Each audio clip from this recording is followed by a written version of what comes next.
Hello मेरे प्यारे बच्चों, कैसे हैं आप सभी। मैं आशा करती हूँ कि आप सभी स्वस्थ और मस्त होंगे।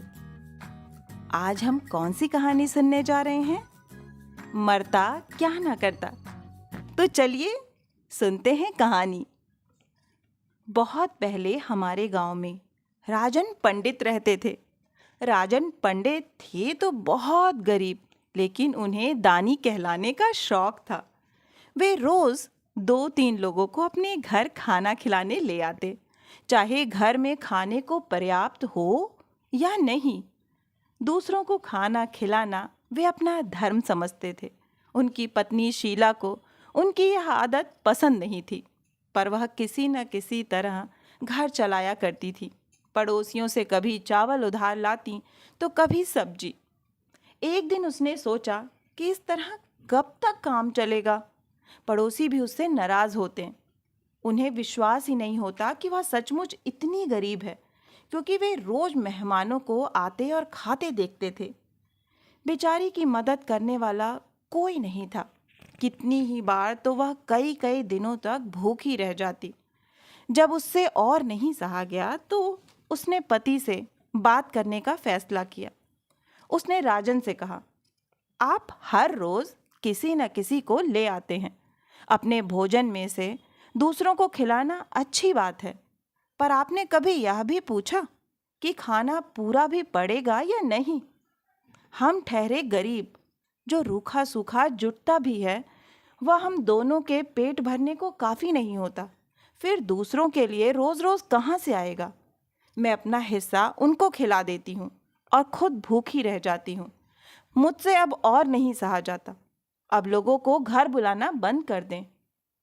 लेकिन राजन पर कोई असर नहीं हुआ। अगले दिन रोज की तरह वे दोपहर को 2 अजनबियों को साथ भोजन के लिए घर पहुंचे। शीला ने उन्हें दूर से आते देखा तो घबरा गई। उसने सोचा कि आज फिर वह भूखी रह जाएगी, लेकिन अचानक उसे एक उपाय सूझा।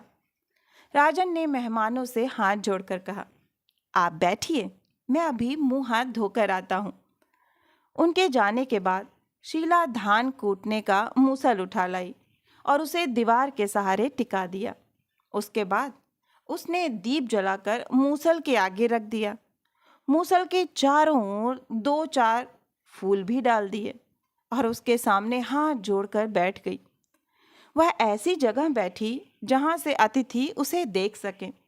अतिथियों ने उसे देखा तो हैरान रह गए। मूसल की पूजा करते उन्होंने आज तक किसी को नहीं देखा था। दोनों आकर शीला के पास खड़े हो गए। वह ध्यान मग्न बैठी थी। उसने अपनी आंखें खोली और सिर घुमाया तो उन दोनों को खड़ा पाया। एक ने पूछा, आप मूसल की पूजा क्यों कर रही हैं? शीला ने आंखों में आंसू भरकर कहा, मैं आपको कैसे बताऊं, लेकिन आपको तो बताना ही पड़ेगा, क्योंकि इसका संबंध भी आप ही से है। अब तो वे दोनों भेद जानने के लिए शीला के पीछे पड़ गए।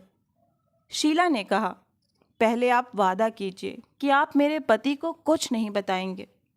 उन दोनों ने वादा किया।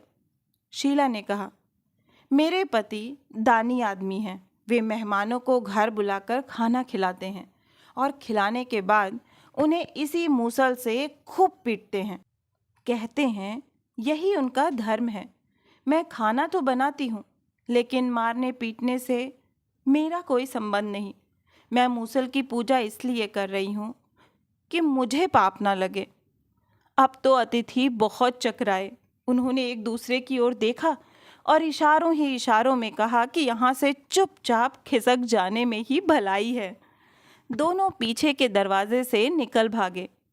तभी राजन पंडित अंदर आया। उसने शीला से पूछा कि मेहमान कहाँ चले गए? शीला ने दुख से कहा, वे मुझसे यह मूसल मांग रहे थे। मैंने कहा, मेरे घर में एक ही मूसल है, मैं नहीं दूंगी।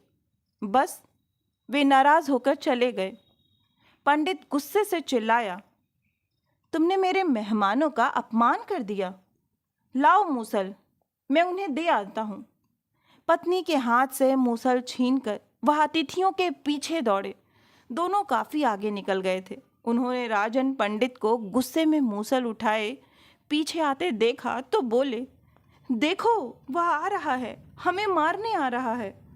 दोनों अपनी जान बचाकर भागे। राजन पंडित उन्हें पकड़ नहीं सका तो लौट गया। गांव वालों ने उन्हें मेहमानों के पीछे मूसल उठाए भागते देखा तो चारों ओर यह बात फैला दी कि राजन पंडित अपने मेहमानों को घर ले जाकर उन्हें मूसल से मारता है। उसके बाद कोई भी खाने के लिए उसके घर जाने को तैयार ना होता। राजन पंडित को पता ही नहीं चला कि यह शीला की चाल थी। शीला को भी फिर कभी भूखा नहीं रहना पड़ा।